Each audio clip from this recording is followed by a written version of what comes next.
my channel. It is, of course, Chelsea of She Designs Things. Yes, I have been gone for, honestly, quite a long time, maybe a little bit too long, but it is what it is.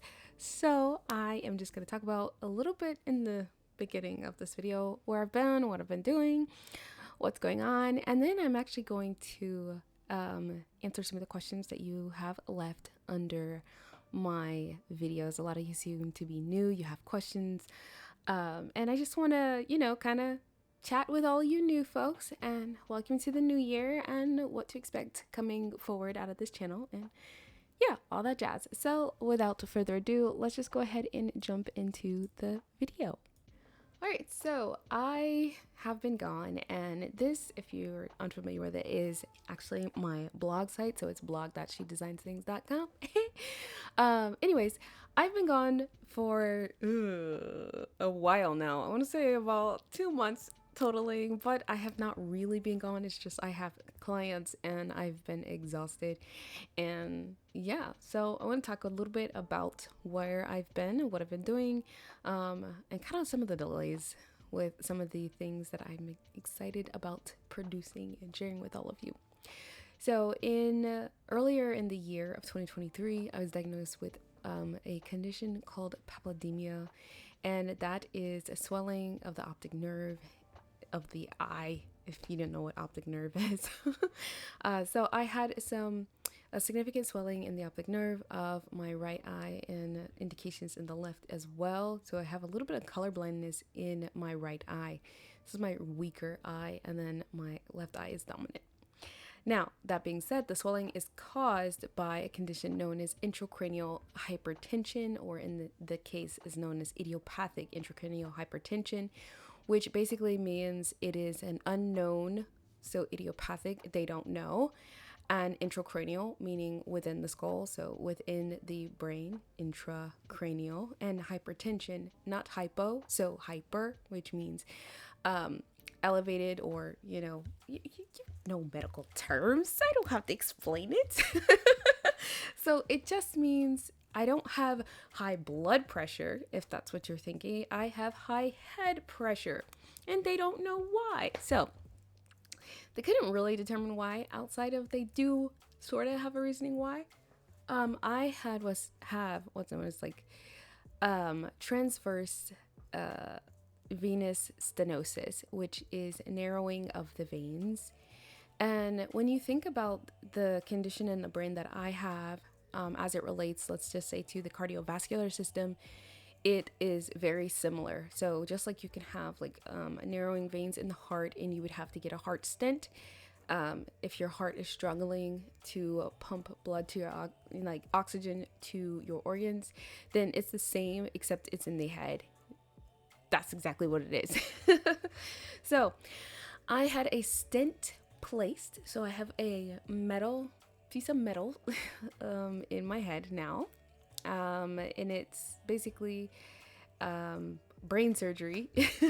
So I got that done in December. So December 16th. And it was scheduled and rescheduled a couple times because of insurance. And that's what you see on the screen right now is a blog post from November, where I was kind of talking about what I was planning to do, but also the fact that I knew that I was going to go through all of these different things. Side note, my car is going to be repainted. It's a strange situation with my Jeep, like the hood is discolored, but I digress.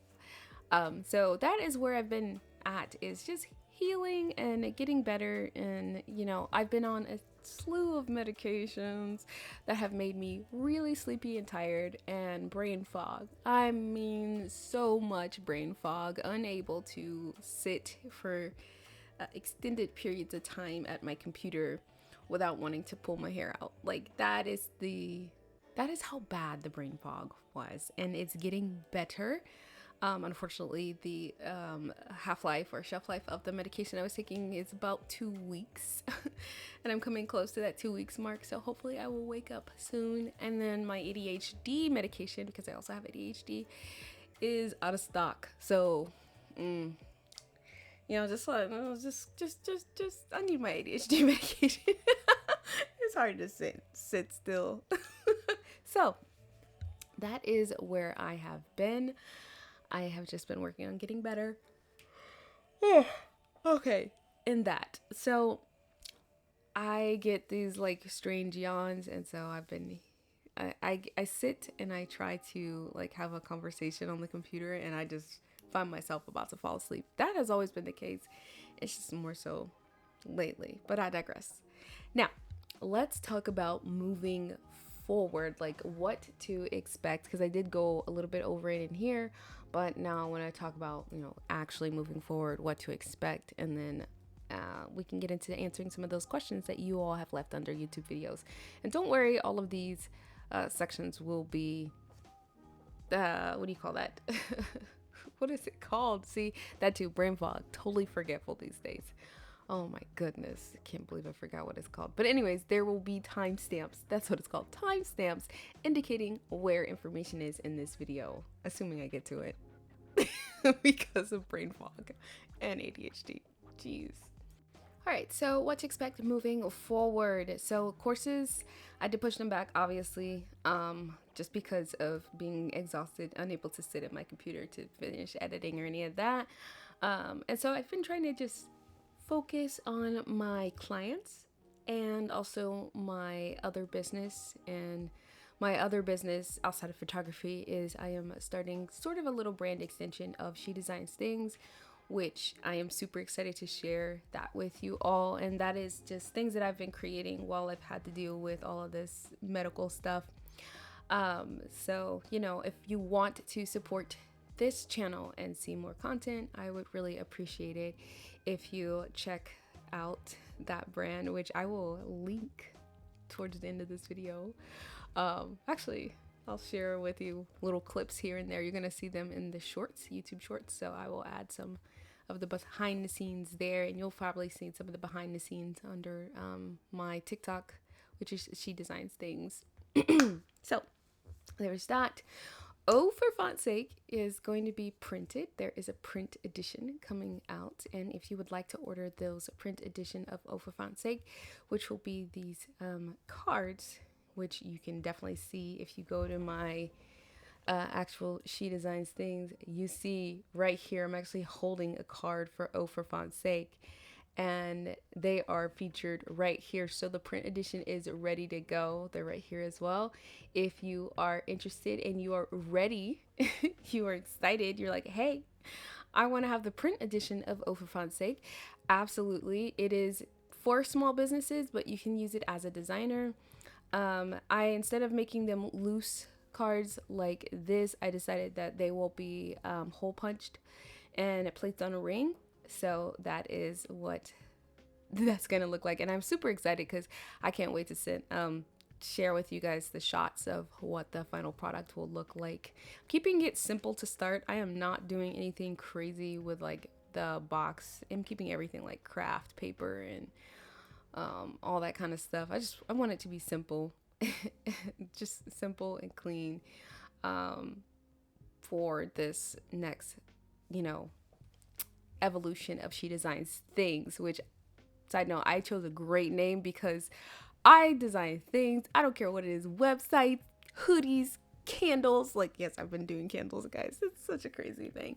And I'm actually about to launch a Valentine's Day project for the brand that I'm starting on my own, and I'm super excited to launch that. Love thyself, hey. So definitely, if you would like to support the channel, check that out when it launches later this week. What else? Yes, so back to what else to expect. I do have new DIY logos, and I actually have web design templates that are completed. It's just I have not gone through and I like to do a walkthrough of like when you're creating a site, you want to do a walkthrough, and I'll kind of explain that later on in the second half of this video.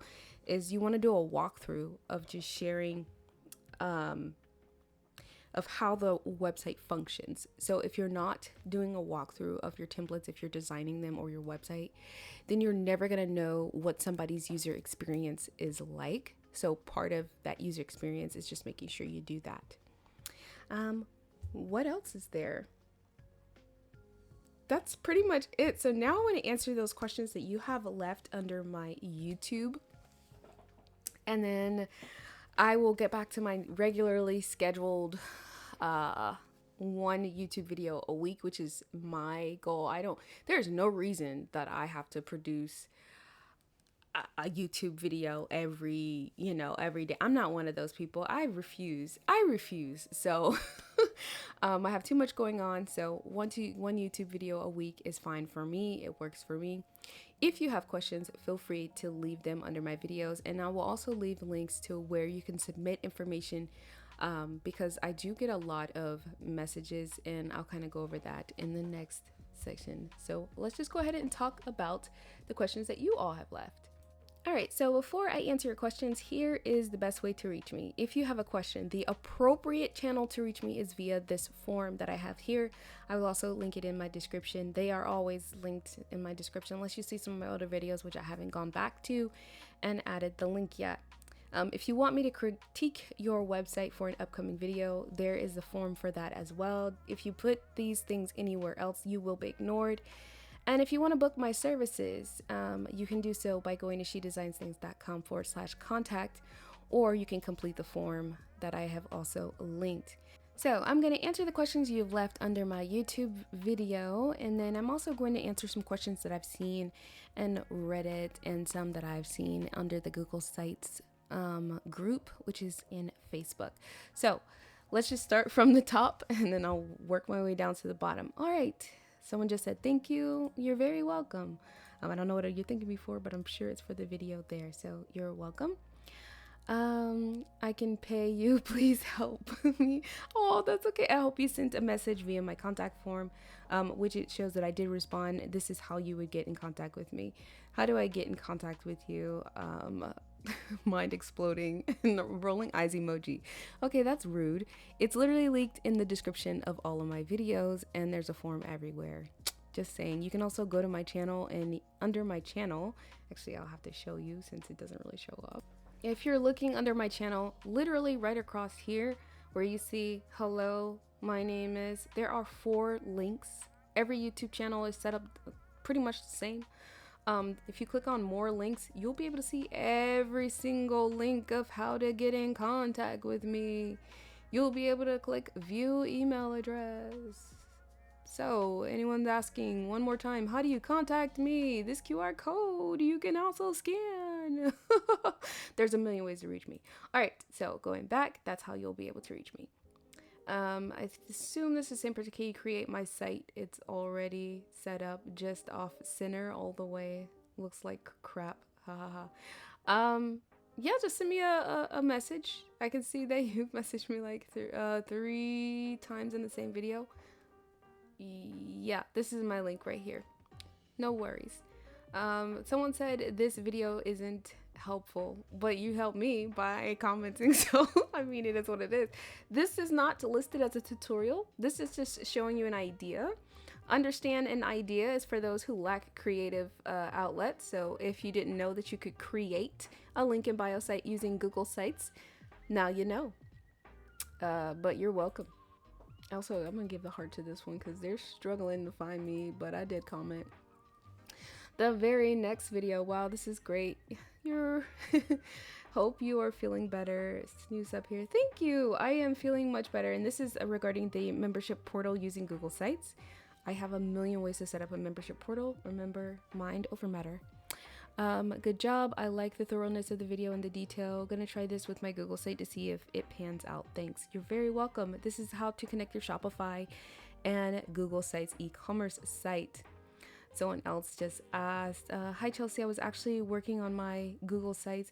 How can we make the comment section at the bottom of websites questions and answers column for the reader? I still don't know how to make it. All right, so can you just clarify what you mean by this? I assume it's something to do with like adding a comment section or something where people can post. Google Sites is not designed for that. I will say you would want to use a separate platform if you're looking for something that's a forum more like this. You are looking for a platform that features a forum, which there are those that exist. such as Blogger. You can go with that, and that's why you're going to get that forum style. Someone asks, what's your IG? I want to see what you look like. Please don't ask that question. It's absolutely inappropriate. It has nothing to do with my craft. I did thumbs down that because I find it to be a disgusting question. I think it's inappropriate. I don't think people should be around here trying to check what people look like. I could be a purple dinosaur. It's none of your business. I do post what I look like. You can absolutely see what I look like under my TikTok, and you can absolutely see what I look like anywhere. But I don't owe you my face. You are not owed what I look like. I don't owe you anything. So please stop asking this kind of question. This is not the first time I've seen it, but guarantee it's completely inappropriate and disrespectful. Just saying. Ugh. All right, so this person said they removed the breakpoint setting. It can't make it sync up properly. That has to do with styled calendar. I actually didn't notice the breakpoint setting being removed, but for the calendar, they have updated to a dynamic model, which will automatically break. You will likely have to test the calendar using styled calendar, by the way, this is what they're referring to, on different devices. And then it says, wow, that's beautiful. Are you a UX UI designer? That's what I'm learning and want to get into. If you are, do you have any tips for a beginner like me?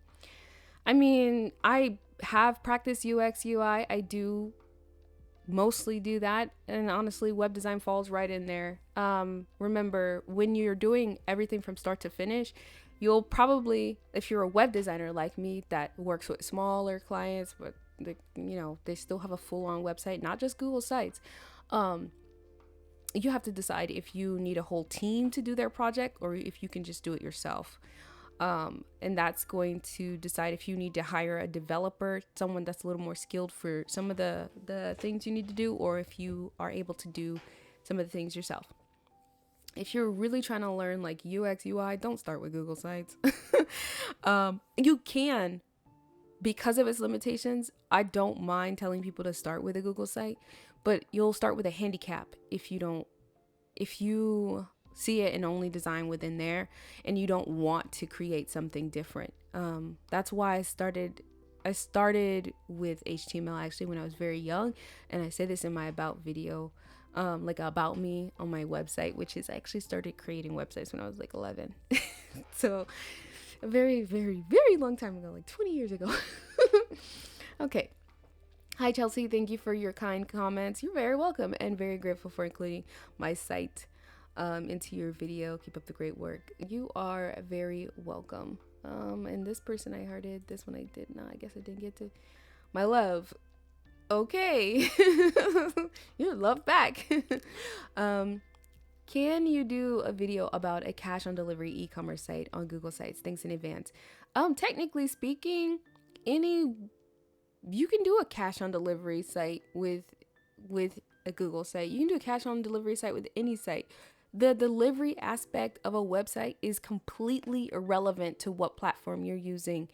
The reason I say this, you're thinking more about the payment processor side. So that's why I'm just going to heart this and say that you're thinking about the payment processor side, which has nothing to do with Google Sites. All right, the next, someone says, thank you. I was just about to decide it was better to just code an entire calendar from scratch. I'm glad you didn't do that. Get well soon. Love from Singapore. Thank you very much. Sending healing prayers. You guys are all so wonderful. Amazing video. How to autoplay that video. I think it's talking about the one that I embedded from a site. Autoplay isn't something that I recommend. Autoplaying is annoying. I don't do it, so I don't teach how to do it. Amazing video. Thank you. You're very welcome. Hi, Chelsea. This is very useful for my Google Sites. I tried to use MailChimp for the sign up form, like your tutorial. However, since my background footer is black, you can change it to transparent, by the way. Then how can I change the text and also subscribe button in the form from black to white? That's an HTML process, so you're gonna have to find the line of code that has the font color and change it in there, and that's gonna be in MailChimp. You'll have to go to MailChimp and change your font color in the code in MailChimp. Hi Chelsea, I really love your works, especially the barber, and I'm wondering how can you make background, banner images, slide as they are carousel. Are they GIFs? It is. It is a GIF, whatever the man said. He said it was GIF, but I'm like, it's still a GIF. He said it was GIF. So yes, it is basically done inside of Canva. I just downloaded the Canva background as a GIF. Remember, you do have a maximum amount, like size that you can have, and yeah, just go with that. I think it's 48 point something megapixels. Nope, megabytes. Sorry, megapixels is the actual image size, not the data size. Okay. Yeah, I've been gone too long. Can one publish a website with no domain? Yes, it is just a site.google.com link, which you'll have like your name before it, just like everything else whenever you're using a website platform. Do you have a video to making multi-site websites for major brands and companies? Create a website for that particular language, but more so for that country. For example, if you look at IKEA, if you go to IKEA's main website, it's going to ask you to select your region. This is what we call more like a regional language selection. So, you know, if you're in Spain, obviously the site itself is probably going to be in Spanish. If you're in what's another place that you could be in that it's going to have a singular language, but it could also have English as another language. There are so many countries where it's like the main site language is going to be written in whatever that country's primary language is in. And so they don't have multi-site option. They just build another site for that market in that industry. This is also because if you're looking to expand, you know, to a different country, you're gonna have to create a site that is separate. So I would do just shedesignsthings.com. And I would create maybe a subdomain site. So for me, it would be like, let's say I'm going to use Spain again. So, what's another one? shedesignsthings.com/Spain. Or that's not, a subdomain. That's just another extension. But you can do a subdomain would be spain.shedesignsthings.com or whatever the country is. So they'll use the domain extension. So instead of .com, I think Spain is .sp. Or if you're in China, .cn. And if you're in Japan, .jp. So those are the sites that you'll also see come up for multilingual sites. Someone asked in the next question that they said it was amazing tips. I have a question. How do you add in a Google Sites like a space for client to type their information where you put their name and email address? I do it in HTML and CSS, but you can also do it with any form builder and just set the background to transparent. And then, of course, we have Kirk from Kirksville Design who thanked me for addressing an issue that typically would happen. And that just happens to do with your fonts. Like I have a lot of people like, what is happening with my fonts? So I figured out how to fix the font issue and I just created a video on fixing the fonts. Totally unhelpful. I've been trying the Lottie files for an hour by your guidance and nothing looks like yours. That's because you're not me. I do not have the same options as you. Again, you are not me. Also, the removing of the scroll bars is also an unachievable feat. Clearly, you need to take a course in HTML and CSS. I tried many times with your guidance step by step, and mine is just totally different from yours. Then that is not my problem. You can't say that I'm unhelpful because you're unable to achieve something. That means the issue is on your end and not on mine. And you also have dev in your name here. You might want to reconsider calling yourself a developer. I don't call myself a developer. I call myself a web designer. I know the difference. Yes, that's me being petty, y'all. Don't come for me if you don't want me to come for you. All right, so I have answered all of the questions under the questions that you guys have left previously, so I'm not going to continue answering the questions anymore on here. I do ask that if you have more questions, please follow the appropriate channel to leave specific questions because sometimes I don't get the notice from YouTube, but that's okay.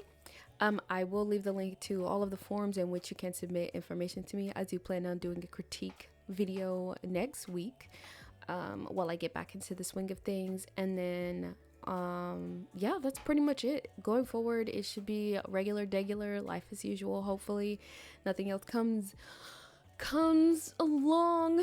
You know, life be life, and sometimes. All right, so for the sake of time, I'll try and create another question and answer videos for any of the ones I've come across on Reddit. I do see a lot in there.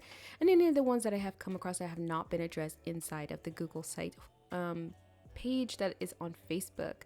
So if you would like to, I do frequent those two channels there, like the actual Reddit and then the Facebook group. I do look at them. I might not be responding in them, but I do see them if someone has a question. And if you tag me in a question, if you think that I'm able to answer it, then feel free to do, ask a question there, and I'll definitely try to be more active and proactive in answering them for you guys.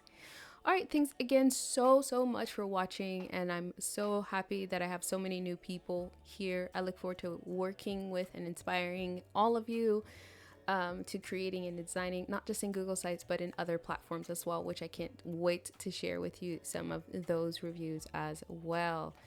And obviously, it's the new year, so happy new year. I hope that all of you have had a safe and exciting new year. Not too exciting though, maybe a little bit status quo is what you want. But I digress. Thanks so much for watching, and of course, laters.